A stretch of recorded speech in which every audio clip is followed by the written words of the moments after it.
Cold Open, Paris, Paris. The 8th minute, the European Championship final, and Cristiano Ronaldo is down. A collision with Dimitri Payet sends Portugal's captain crashing to the turf. He tries to continue. Once, twice, 3 times. His knee won't hold. The stretcher comes, tears stream down his face. His dream, Portugal's dream, appears shattered. But then something remarkable happens. From the sideline, injured and broken, Ronaldo becomes a coach. He screams instructions. He embraces teammates. He wills his nation forward. When Eder's strike hits the net in extra time, Ronaldo collapses in joy, weeping, crawling, believing. But how did a sick little boy from a tiny island in the Atlantic become this? Funchal, Madeira, a Portuguese island 600 miles from the mainland, closer to Africa than to Lisbon. In 1985, in a modest home in the Santo Antonio neighborhood, Maria Dolores Aveiro gave birth to her 4th child. She named him Cristiano, after Ronald Reagan, her favorite actor. She had considered ending the pregnancy. The family could barely afford 3 children, let alone 4. They lived in a small house with a tin roof. 4 children, 1 room. José Dinis Aveiro, Ronaldo's father, worked as a kit man for a local football club. He was a good man with a terrible disease. Alcoholism would claim his life when Cristiano was just 20 years old. Maria Dolores cleaned houses and worked as a cook, sometimes holding multiple jobs just to keep food on the table. Young Cristiano wore hand-me-downs and played football with balls made of socks because real ones were too expensive. But poverty wasn't his only battle. At age 10, Cristiano was diagnosed with a racing heart, a condition that required surgery. Doctors used a laser to cauterize the part of his heart causing the abnormal rhythm. Most children would have been traumatized. Ronaldo returned to football within days. His talent was undeniable. At 12 years old, Sporting CP in Lisbon offered him a place in their academy. It meant leaving everything, his mother, his father, his siblings, the only home he'd ever known. The journey from Madeira to Lisbon took nearly 2 hours by plane. For a 12-year-old boy, it might as well have been another planet. The other academy players mocked his accent, that distinctive Madeiran dialect that marked him as an outsider, a provincial. He cried himself to sleep. He called his mother begging to come home. But Maria Dolores understood something about her son that perhaps he didn't yet understand about himself. She told him to stay, to fight, to prove them all wrong. And so the fire was lit. Every insult, every laugh, every dismissive glance became fuel. Cristiano Ronaldo would never be mocked again. He would make them remember his name. August 6, 2003. Manchester United travels to Lisbon for a friendly match against Sporting CP to inaugurate their new stadium.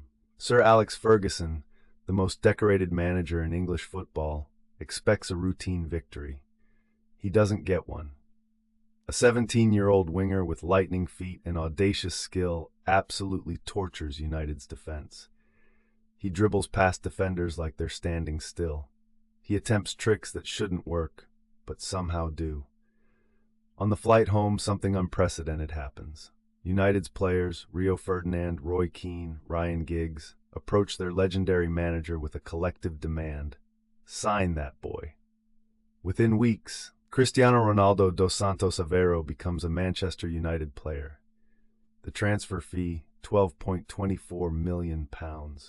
He's given the number 7 shirt, the sacred jersey worn by George Best, Eric Cantona, David Beckham. The weight of expectation would crush most teenagers. His first season is a study in adaptation. The Premier League is faster, more physical, more unforgiving than anything he's experienced. Critics call him a showboat. They say he dives. They say he'll never handle English football. Ferguson protects him, nurtures him, challenges him. He had an incredible desire to be the best, Ferguson would later say. I've never seen anyone work harder. And then, the explosion.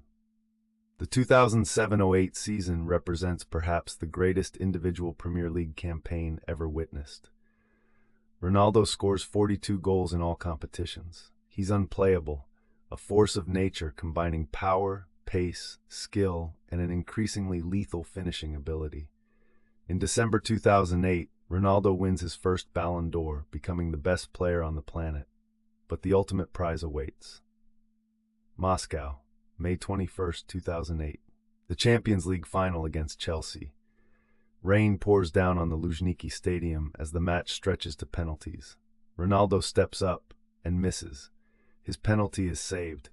For agonizing minutes, he believes he's cost his team everything. But when Edwin van der Sar saves Nicolas Anelka's kick, Ronaldo falls to his knees. Champions of Europe. The boy from Madeira stands on top of the world. He would never wear red again. 94 million euros. In 2009, it was the largest transfer fee in football history. Real Madrid, the club of Di Stefano, Puskas, Zidane, came calling, and the call was irresistible.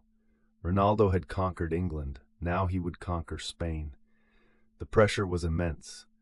Real Madrid doesn't buy players. They buy Galacticos, footballers who transcend the sport. Expectations aren't met at the Santiago Bernabeu. They're exceeded or you're forgotten. Ronaldo exceeded them. In 9 seasons wearing white, he scored 450 goals. Read that number again. 450 goals. He became Real Madrid's all-time leading scorer, surpassing legends whose names are etched into the stadium walls. But his time in Spain cannot be discussed without addressing the other narrative, the rivalry that defined an era. Cristiano Ronaldo and Lionel Messi. Madrid and Barcelona. 2 players so transcendently talented that their duel elevated both to impossible heights.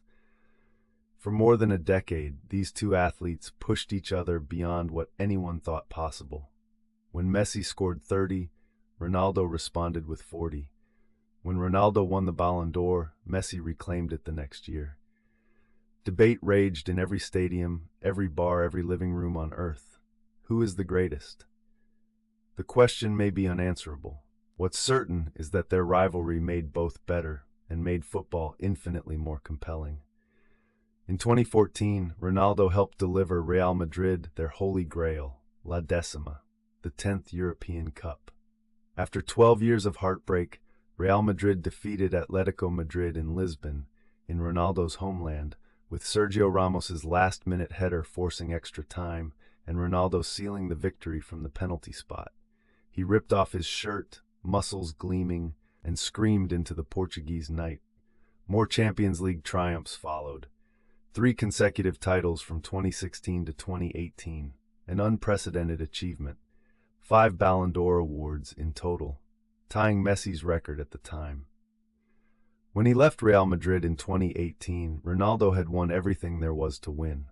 He departed as the greatest scorer in the club's storied history. Some empires end. Ronaldo's was just relocating.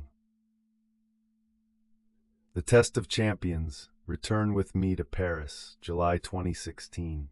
That moment we began with. Ronaldo lies on the sideline, ice on his knee, tears in his eyes. Medical staff tell him he's done for the night, perhaps done for weeks. But champions aren't measured when everything goes right. They're measured when everything goes wrong. From his position off the pitch, Ronaldo transforms. He becomes a coach, a cheerleader, a spiritual leader. He screams tactical instructions. He embraces every substitute. When Portugal's actual manager offers guidance, Ronaldo is right beside him, amplifying every word. In the 109th minute, Eder strikes a shot that will echo through Portuguese history.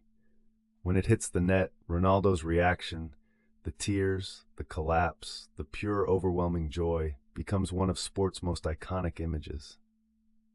Portugal had never won a major tournament. Now, led emotionally by their injured captain, they were European champions. 2 years later, Ronaldo sought a new challenge. Juventus, 100 million euros, 33 years old. Critics said he was declining, that Serie A would expose his aging legs.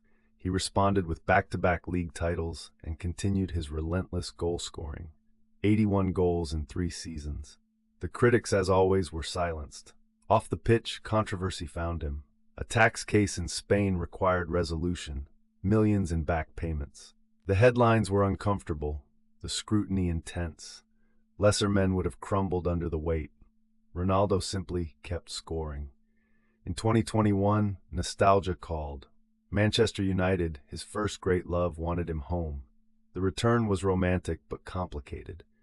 The club was struggling, and even Ronaldo's goals couldn't mask deeper problems.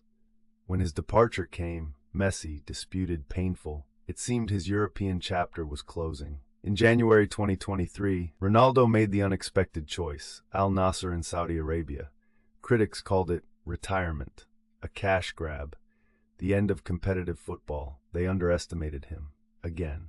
In Saudi Arabia, Ronaldo hasn't merely played, he's dominated. He's broken records, scored spectacular goals, and brought unprecedented global attention to a developing league. He's not ending his career, he's expanding it.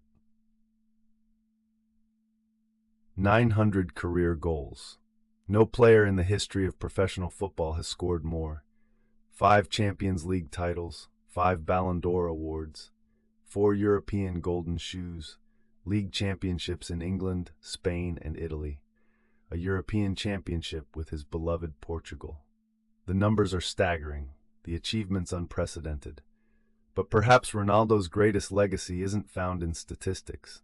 It's found in methodology. He arrived at Manchester United as a skinny teenager with quick feet and quicker temper.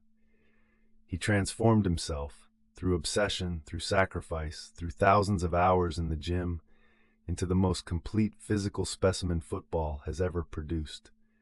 His body fat percentage rivals Olympic sprinters. At 39 years old, he maintains the physique of someone half his age. While other players relaxed after training, Ronaldo worked. While they slept, he recovered with scientific precision.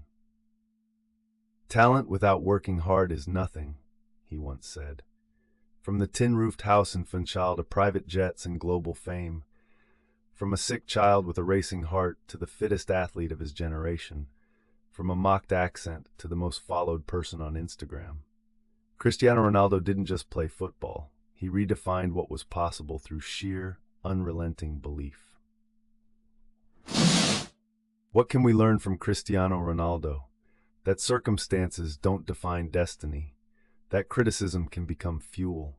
That age is a number, and limits exist only in the mind. He showed us that a boy from nowhere, armed with nothing but talent and terrifying determination, can stand astride the world and refuse to be forgotten. Love him or debate his legacy, you cannot ignore what he built, and you cannot replicate it without understanding the sacrifice it demanded. The kid from Madeira became eternal. If this story inspired you, subscribe and join us for more journeys into sporting greatness. Drop a comment below. Who should we cover next? What legend deserves their story told? Until then, remember, the only limits are the ones you accept.